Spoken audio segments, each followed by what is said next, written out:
Diana, Princess of Wales, became a global phenomenon. The most photographed woman in the world. Millions of pictures in thousands of publications taken by hundreds of photographers. Her face made many fortunes. The Princess of Wales was our bread and butter. We depended on her. Diana's death in the car crash of August 1997 stunned a world that had lived her life with her. You can't believe that something as simple as that would kill her. There's got to be something else. There's got to be a bastard somewhere who killed the princess. August sunshine on the French Riviera. Princess Diana was enjoying a holiday with her new man, Dodi Fayed. Their romance was the hot tabloid story of the year. Probably the biggest story that you could hope to have with a princess who is now divorced. We'd never had anything like it in tabloid newspapers before. And we had these photographs arriving on our desks each day. Diana was happy to grab the headlines by playing up to the cameras. Her new affair kept Charles and Camilla off the front pages. Il y avait beaucoup de photographes, mais parce que il y avait un show. There were a lot of photographers because there was a permanent Diana show. She usually tried to hide, but this time she gave and gave and gave, every day. Elle donnait tous les jours, quoi.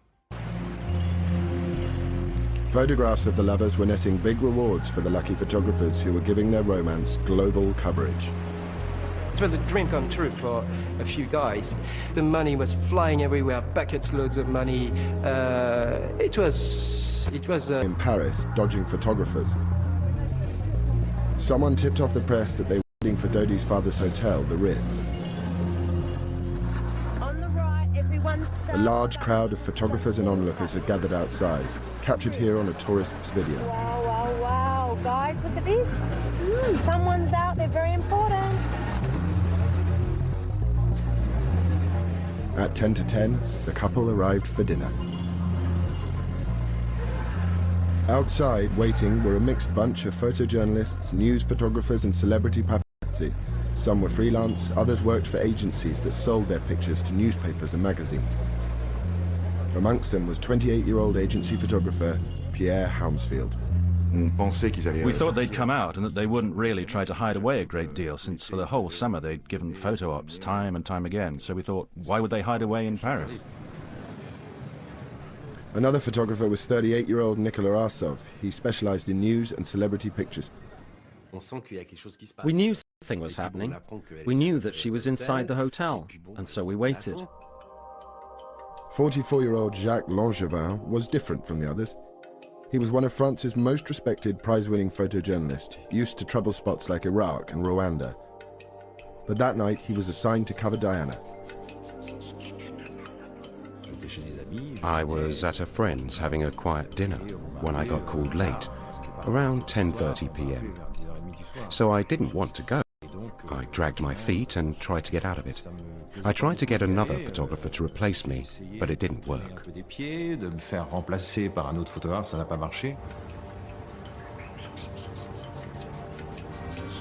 Langevin joined the press pack outside the Ritz. There he saw the hotel's acting head of security, Henri Paul, chatting to photographers. He wasn't discreet at all. For a security guard, his behavior was bizarre.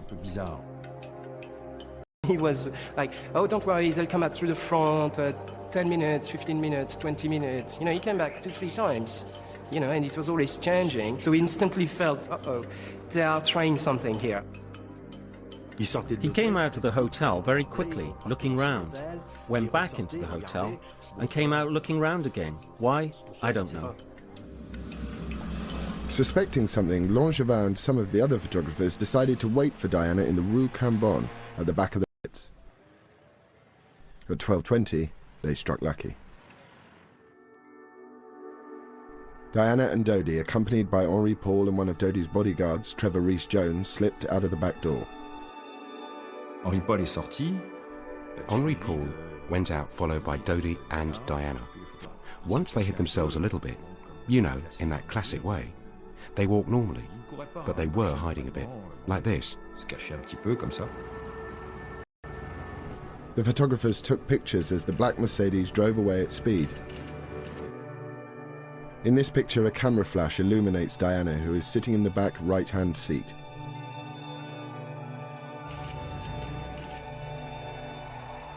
In this picture, we see Henri Paul at the wheel. Trevor Rhys-Jones is in the front passenger seat raising his hand. Diana is in the back with her head down. Dodie is on her left, but not visible. This is one of the last photographs taken before the crash. I was happy. I'd taken pictures. I'd fulfilled my mission. So I didn't intend to follow them because I'd come by car, and I can't follow a car taking off like that. At the front of the Ritz, 2 decoy vehicles faked a departure, seen here in the tourist video. And here, caught on the hotel's security cameras. As they pulled away, some of the waiting photographers knew they'd been duped. When I realized that they had left, I felt, oh yeah, mistake, you know. But again, it's a mistake, but, you know, shit happens. Nicola Arsov also missed getting shots of Diana. I said to the colleagues that were with me, right, I've had enough. I'm not going. Other photographers did give chase, in cars and on motorbikes. Some nearly caught up with the Mercedes by the Place de la Concorde. At the lights, Henri Paul sped. He accelerated along the riverside, leaving the photographers behind. At 12:23 on August the 31st, 1997, he raced into the Alma Tunnel and into history.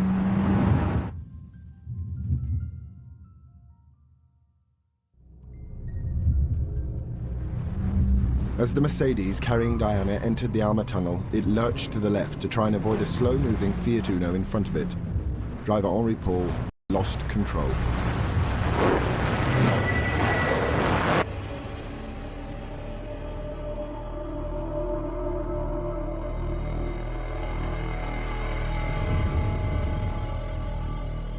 The car slammed into the 13th concrete pillar at 65 miles an hour. The force of the impact removed the front bumper.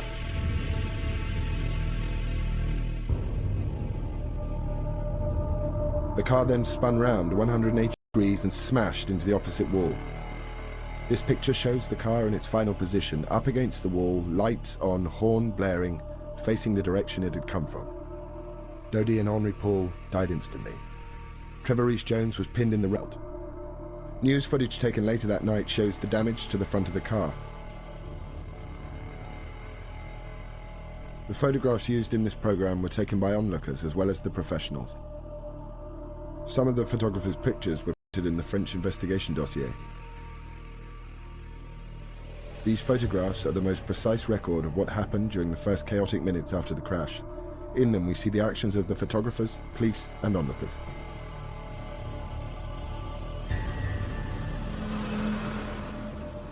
The first to arrive on the scene was 24-year-old photographer Romuald Ra and his driver. They were about 30 seconds or 600 meters behind the Mercedes.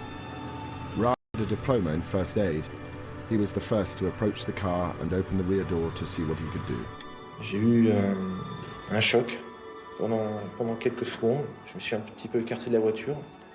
I was in shock for a few moments. I backed off from the car, and then I came back and went towards the car so that I could open the door and see what I could do, and if I could give them some first aid. I saw the driver and Mr. Al-Fayed were dead, and I couldn't do anything. So I leaned over the princess to see if she was alive. I leaned over to try and take her pulse, and as I touched her, she moved and breathed a little bit. And I spoke to her in English. En anglais, je lui ai dit, I'm here, be cool, doctor will arrive. The emergency services were called by several people.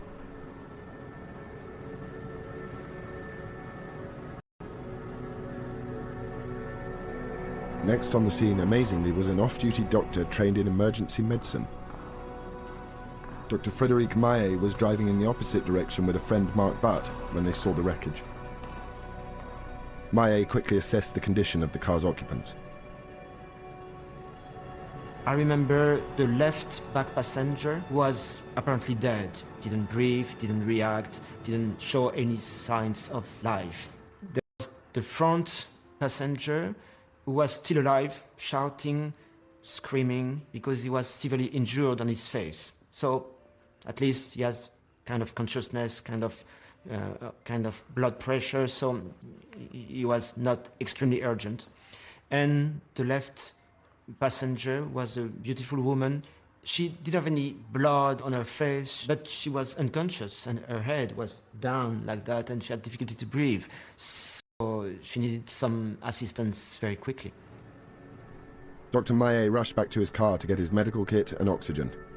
Only now did more of the photographers the car. Rommel Ra told him to get back.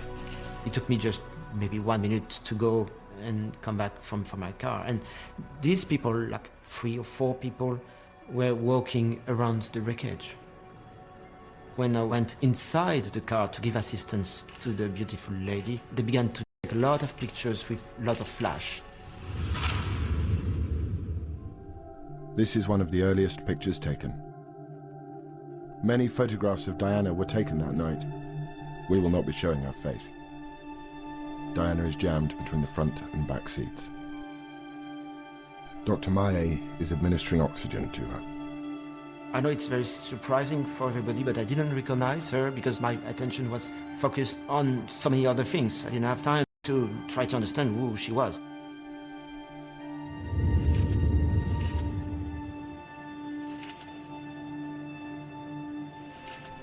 A night out for a group of students changed dramatically when they saw a lot of activity inside the Alma tunnel. Là, on a vu un photographe en scooter qui sortait du tunnel et il s'est arrêté à notre niveau. We saw a photographer on a scooter coming out of the tunnel. He stopped beside us. One of his colleagues was saying, "Come back, she's still alive." We started to wonder what was happening. We ran in and went to look at the crashed car. On est sorti de la voiture et on est allé voir directement au niveau de la voiture en fait, accidentée. One of the students, Damien Dolby, was a volunteer fireman trained in first aid. The picture showing Dr. Maillet treating Diana also shows Dolby at the front car door helping Trevor Rees-Jones, who is trapped in the wreckage with multiple injuries.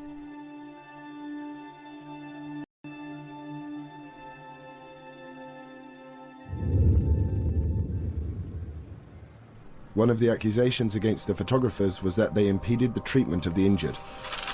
The thing that got to me was that they had very huge lenses and they were taking pictures very close to the car, almost even with the car door, very, very, very close. On avait décidé de quand même de repousser un petit peu les photographes, de laisser un petit peu de place. We decided to push the photographers back so as to leave some space for Damien and a doctor who was close to the car. We pushed them back without actually touching them. They showed no resistance. Ils n'ont pas insisté là-dessus, donc là-dessus ils sont reculés sans problème. They were probably very, very close, but at no time they hampered me doing my job. They didn't impede anyone from entering the car. They didn't climb all over the car or anything like that. They were just close, taking pictures.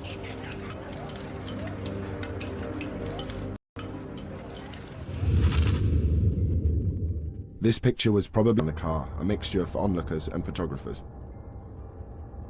From this angle, it does not appear that any photographers' vehicles are obstructing the tunnel. The damage to the left side of the car, where it hit the wall, is extensive. The exhaust has fallen off. Dr. Maillet and Damien Dolby are still attending to Diana and Trevor Rees-Jones. 2 policemen had arrived. One of them is keeping the photographers away from the car. It was a bit chaotic because you had the police trying to make a perimeter around the accident and trying to back the photographers up. You had one of the passers-by yelling at a photographer. Pushed away from the car, the photographers continued to take pictures. In this picture taken from a distance of about 15 feet, one of the policemen is looking into the rear of the car. They had recognized Princess Diana and called for backup. This picture was taken by an American tourist. In it, we can see a policeman controlling a couple of the photographers. The enormity of the event was beginning to register with many in the tunnel. One of the photographers, Fabrice Chasserie, called his boss for advice.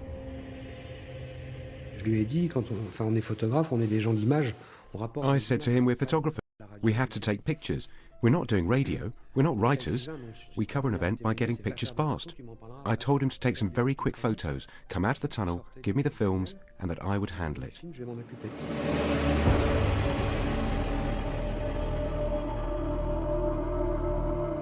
Nine minutes after the crash, a fire and rescue crew trained in emergency medicine arrived. At this point, Dr. Maillet handed over the care of Diana to them and left the tunnel. I thought that this beautiful woman who had a good chance to live, because I thought it was just a head injury. Diana's external injuries appeared slight. No one realized how serious her internal injuries were. In the picture, the fire crews are in the difficult process of extracting Diana and Trevor Rees-Jones from the car. Jacques Langevin, who'd got his shots of Diana at the Ritz, was on his way home when he saw the crashed Mercedes. I didn't make the connection between the car and the photographers. I was probably a bit slow. Obviously, after 30 seconds, my brain finally engaged, and to me it was impossible that the people that I'd been photographing 10 minutes before were the people in the crashed car. I realized that it was such an incredible event. I started to take pictures as well. Over. I was surprised. Why was he there? I turned like this because I was on my motorbike and I saw the car. Shit, a completely smashed up car with people surrounding it. And it's terrible. What am I going to say? But I said, they are completely messed up. But not for 1 second did I think it was Diana and Dodie's car. Not at all. It's he who said to me, you don't understand. I said, understand what? He said, it's Diana's car.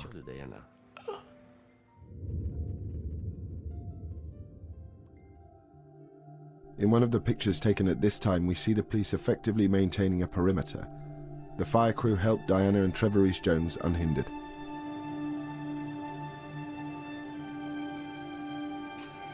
Approximately 17 minutes after the crash, an ambulance for Diana arrived.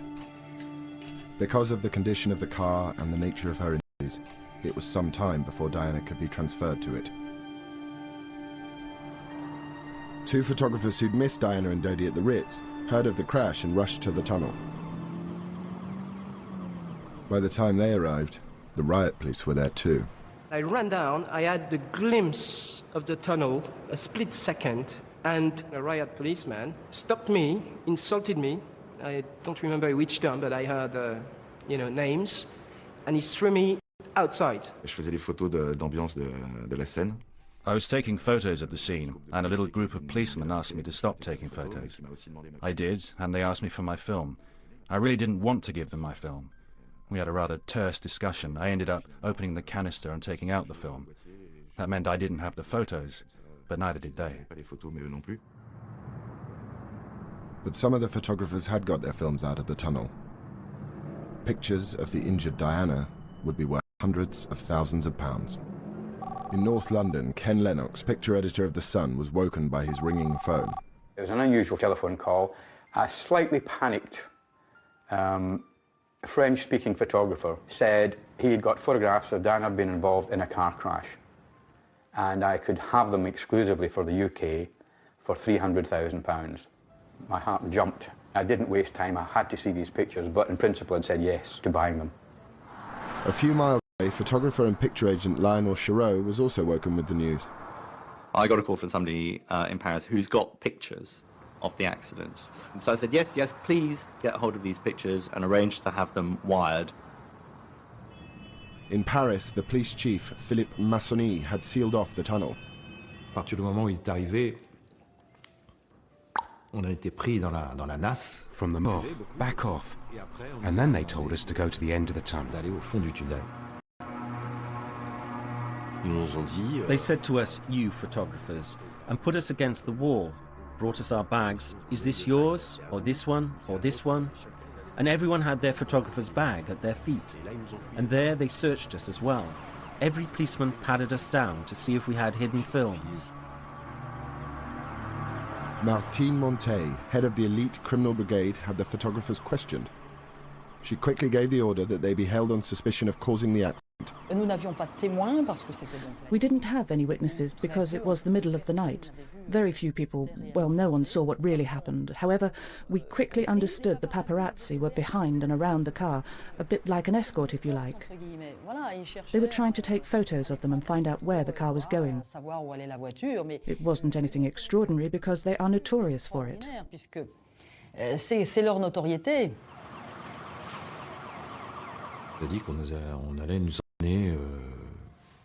We were told that we would be driven to the police station for them to ask us questions. I thought it would be questions because we were witnesses, but nothing more.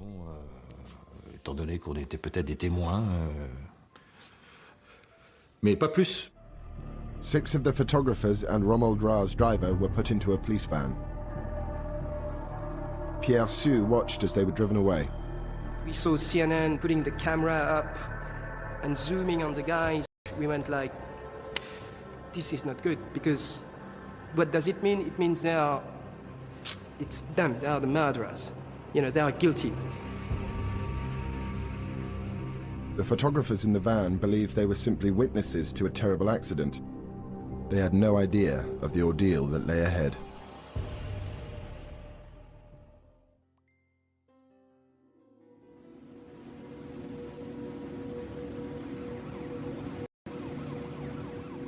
Just over an hour after the crash in the Alma tunnel, 7 men were on their way into police custody.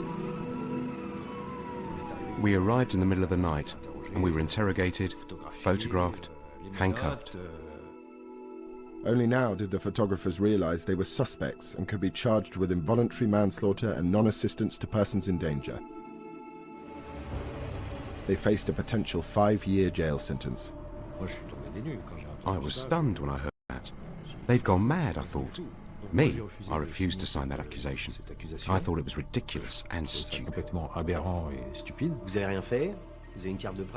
We hadn't done anything.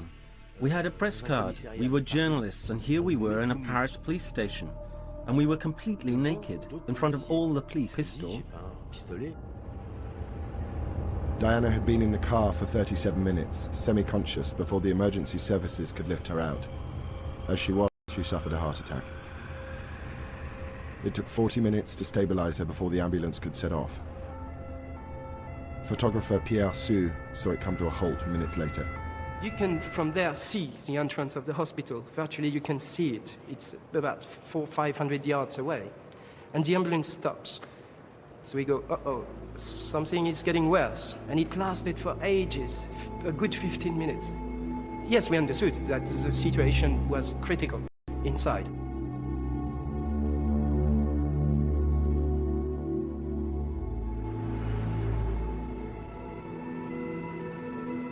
The ambulance finally arrived at the hospital 25 minutes after leaving the tunnel.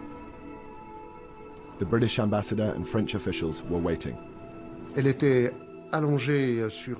was lying on a stretcher, her blonde hair falling this way. Her face was very serene. She had a very untroubled face. She had bruises here. That is to say, she had bruises on her eyes, as if she'd been beaten up. Philippe Massonny, the Paris chief of police, imposed a news blackout, but he briefed all the officials on his initial findings. He explained to me, in fact to all of us, that the matter was linked to paparazzi, who hounded, who chased the car. They had already arrested some of them. But not all the photographers who'd been in the tunnel were in police custody. 3 got out before the arrests. Laurent Sola was agent for 2 of them. Oh yes, it was fantastic. I had the exclusive on the story. They'd all been arrested with the films, and everyone that had been together during the night and on all the jobs, with one blow, they were all gone. So that left me the only player in the game.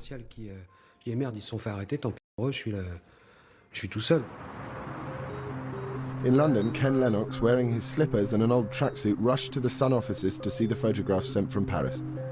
I just ran through security, straight up to my electronic picture desk, opened it up, sat in front of it. The first picture jumped up.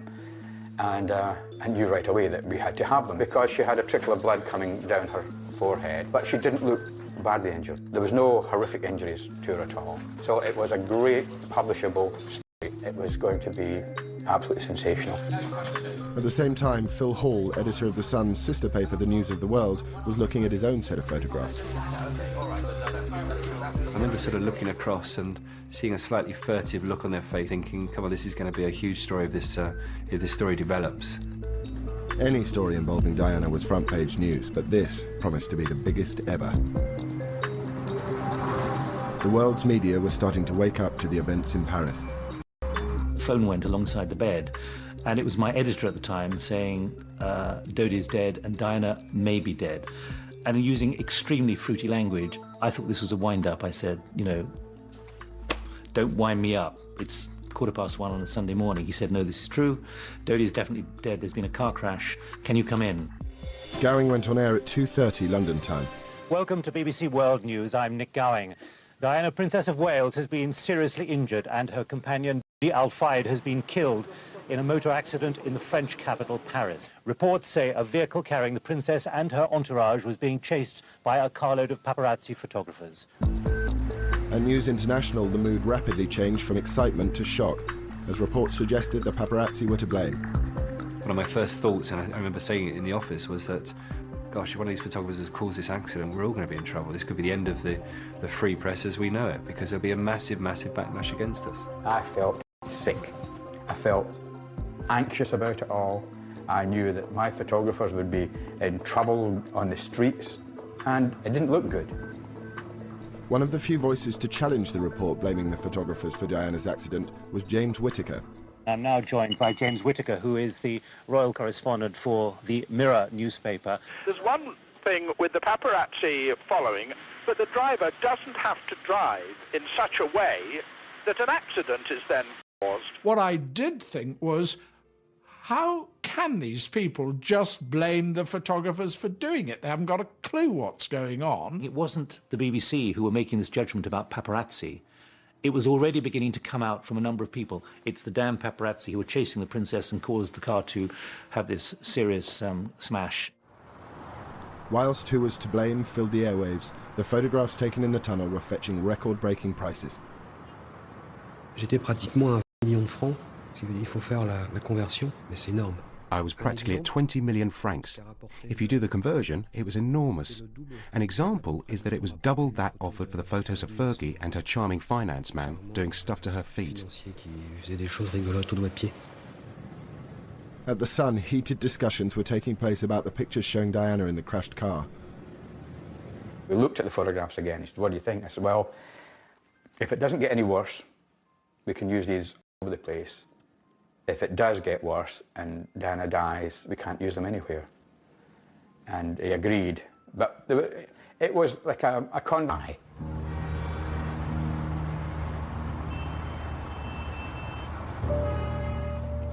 But there was little optimism at the hospital in Paris. Diana had suffered a second heart attack and had massive internal hemorrhaging. They tried to revive her for 2 hours.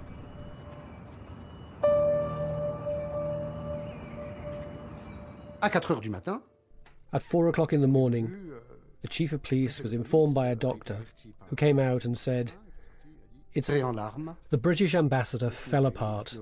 He cried and cried and cried like a child. Diana was declared dead at 4 a.m. French time, but no announcement was made. I got a phone call from the Paris-based photographer saying that he thought it was getting very serious. He had seen someone he recognised from the British Embassy. He thought a first secretary, coming out of a room, leaning against the wall and sliding down the wall. And he just assumed that he was the bearer of bad news. By 4:30-ish, we essentially knew that she was dead. But we had to be absolutely sure. We needed an official confirmation. At the moment, we have no further official news on the accident which has taken place in Paris this evening involving a car, involving Princess Diana, and the death of her companion, Dodi Al-Fayed. By now, 500 million people around the world were tuned into news channels watching the unfolding drama on TV. I had to hold my breath metaphorically, realizing that something dreadful was about to be made public, and I would have to reflect that on air. Nearly 2 hours after Diana died, the truth was reported. Within the last few moments, the Press Association in Britain, citing unnamed British sources, has reported that Diana, Princess of Wales, has died. This is not yet confirmed by any official source. So an unconfirmed source from the Press Association is that Diana, Princess of Wales, has died. At this moment, the photographs of Diana suddenly became untouchable, priceless to worthless in moments. I couldn't profit from her death. I decided to stop the sale, tear up all the faxes, and tell everyone I was no longer selling the photos. They'd become, instead of being a great commodity to use with a slightly injured Princess of Wales in a car crash, it's a great story, to be something that you just couldn't envisage publishing in a national newspaper the next day, for people to waken up and see these photographs.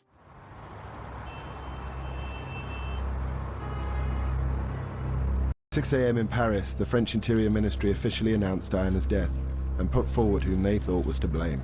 S'étant lui-même rendu sur place, d'après les premiers éléments que nous avons recueillis, le véhicule dans lequel avait pris place la princesse était suivi par des journalistes qui tentaient de prendre des photographies.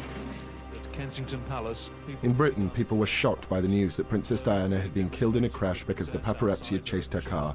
It seemed everyone knew who to blame. People have been pointing fingers, angry fingers, at some of the photographers here. A bus driver leaned out of his cab and simply shouted at the not the media people here, "Leave her alone." Mohammed Al-Fayed's spokesman denounced the role of the photographers in the accident. Mr. Al-Fayed believes that this appalling tragedy would never have happened but for the attentions of these people who I suppose we shall have to call photographers. It was quite appalling what happened, and we're just coming to terms with that. In Paris, some eyewitnesses told the media what they had seen in the tunnel. A police was pushing two of the journalists to go away from the car, and another one would run around to try to get by again, like it was relentless. And from South Africa, Diana's brother, Earl Spencer, was absolute in his condemnation of the press. It would appear that every proprietor and editor of every publication that has paid for intrusive and exploitative photographs of her, encouraging greedy and ruthless individuals to risk everything in pursuit of Diana's image, has blood on his hands today. Earl Spencer's statement inflamed the public's anger. You've lost a lovely person for nothing. You're horrible. You helped to kill her. Not you. Not you, but your profession. Why did they pay so much money for the photographs? Why were the paparazzi after them? If there was no money, in the photographs, they wouldn't have been after her in the tunnel. Western world. In response to the public mood, some in the press began to distance themselves from the photographers. But as long as, frankly, the public want to buy this sort of tasteless material, many of us are deeply embarrassed. I feel embarrassed to be part of the same trade as the paparazzi. Dès le premier jour, ça a été un déferlement. From day one, it was like a tidal wave had landed on the photographers. Without proof, without really knowing what had happened or waiting for any sort of conclusion to be drawn, it was the photographers who were thrown to the mob. It was their fault. It was them. And there wasn't even any point in having a trial because it was them. For sure, they... The 7 arrested inside the tunnel were being held at the Criminal Brigade headquarters. We were held in custody cells for 2.5 days, in a room with a window and a wooden bench. Mine was quite long. I could lie down, but the others couldn't. They had to sit for 2 days because they couldn't lie down.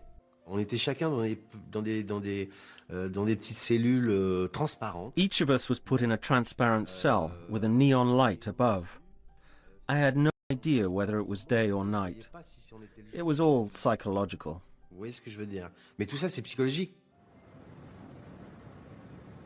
The French authorities had 20 rolls with more than 80 pictures shot in the tunnel, but they wanted them all.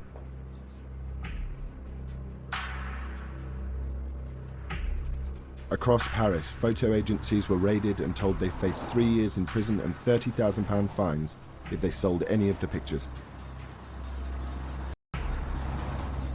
Laurent Sola didn't want to give up his negatives, but went voluntarily to the Criminal Brigade. Il y a eu une première fouille The first strip search is done when you're stark naked. It's like in the movies, except you're not an actor. You are stark naked. A guy with fat fingers searched me. At this point, it's no movie. Taking a fat finger up your ass. Eventually, Sola handed over his negatives. The operation to get the photographs spread across the channel. In London, Lionel Chereau reported a break-in at his home. A crime prevention officer came to his house. He says, I have examined this report of your burglary, and I have to tell you that you have not been burgled, but that you have been targeted. I said to him, targeted, what, by the grey men? He said, well, you can call them whatever you like. Grey men, MI5, MI6. But what I can tell you is that the person that came into your house had a plan of your house, had a key to your front door. And I would like to point out, he said, delicately, that at no point were your lives in danger, at which point my wife burst into tears. The French police developed all the films confiscated in the tunnel and in the raids. Crucially, they revealed there were no pictures of the Mercedes as it drove to the Alma tunnel. After seeing the report blaming the photographers, Dr. Maillet and Marc Barth spoke out. One of the most important parts of us coming forward is that we knew that there were no photographers. This whole group of photographers was not around the car at the time of the accident because we were there before them. So they didn't come until 2, 3, 4 minutes afterwards. So they couldn't have been the cause of the accident. The evidence, both photographic and eyewitness accounts, seemed to show that the photographer...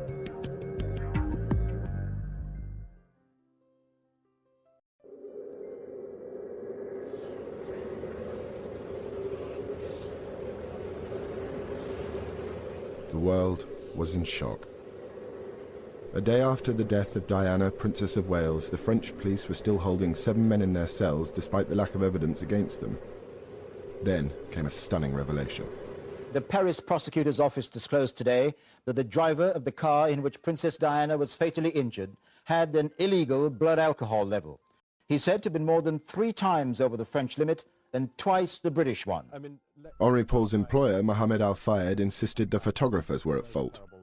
The way these people went along, John, it was like the Wells Fargo stage surrounded by Indians, but they weren't firing arrows, they were firing these blitz guns. And you know, after the accident, those motorcycles were left deliberately or accidentally in such a way that the emergency services were delayed by 10 or 15 minutes in getting there.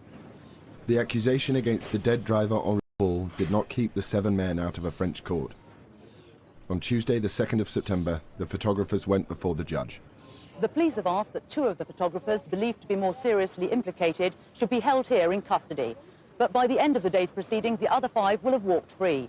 Yet despite their profession and their claims of innocence, none of them has chosen to come out here and face the cameras. On a servi de plat. On a servi de... We were served up on plates. We were served as dessert, the pièce de résistance to the entire media. It was extraordinary. Everyone was saying whatever they liked about it. And it sold. Mais ça se vendait. A phalanx of photographers in the world's press were waiting. Nicola Arsov slipped out of a side door.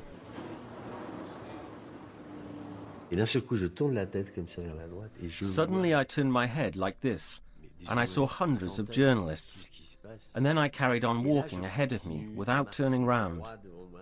Then, on the other side of the Seine, Mr. Sieper, my boss, who was waiting for me in his car. And once I was in his car, I cried like a baby. Because you empty yourself. It's the tension, the pressure. You crack up. Ouais, vous craquez, quoi.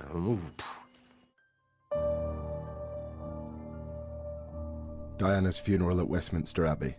A chance for the world to express its grief at her untimely death. It is a point to remember that of all the ironies about Diana, perhaps the greatest was this. A girl given the name of the ancient goddess of hunting was, in the end, the most hunted person of the modern age. When Diana's brother spoke out against the media, the crowds were with him. Mohamed Al-Fayed kept up the pressure on the photographers because the alternative was to say, my employee was drunk, was responsible for the death of Diana, Princess of Wales. After 2 years, the French completed their investigation and cleared all the photographers of causing the accident. But Al-Fayed refused to accept their findings. He continued his legal battle. In February 2006, 3 of the photographers were found guilty of breaking French privacy laws and were ordered to pay him €1 each, the smallest fine a French court could set. For the photographers, it was traumatic. For some, work dried up, and others changed their profession. Today, few wish to speak of what they saw and the pictures they took. We were really affected. I mean, we couldn't hang around in the street with a camera without being a murderer. If you were with a camera on the Champs-Élysées, it was, oh, a paparazzi. Any lens size, it was like, he killed the princess. I couldn't go into an enclosed space. I couldn't. I felt not very well. It was the event of the century. You were there, but you didn't ask to be there. For me, it was a trap. A real trap. I'd have preferred if it had never happened to me. There's always going to be that question mark. They were there. What did they do? What did they not do? Controversially, since the crash, some photographs have been published in the Italian and German press, and in 2006, a book about the French investigation revealed more pictures. But most of the 80-plus photographs taken that night remain locked away in police files, imprisoned by our sensitivity to the memory of Diana. They were published here. There's no doubt about it. They're part of the history. And they are, in a way, a full stop to the Diana story. The fallout from the deaths of August the 31st, 1997 has changed many lives. There is no one accepted version of how Diana met her death.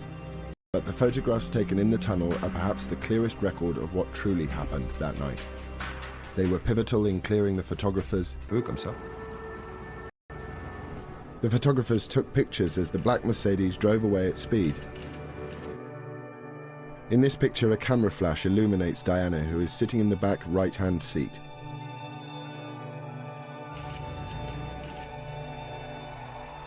In this picture, we see Henri Paul at the wheel. Trevor Rhys-Jones is in the front passenger seat, raising his hand. Diana is in the back with her head down. Dodie is on her left, but not visible. This is one of the last photographs taken before the crash. I was happy. I'd taken pictures. I'd fulfilled my mission. So I didn't intend to follow them because I'd come by car. And I can't follow a car taking off like that. At the front of the Ritz, 2 decoy vehicles faked a departure, seen here in the tourist video. And here, caught on the hotel's security cameras. As they pulled away, some of the waiting photographers knew they'd been duped. When I realized that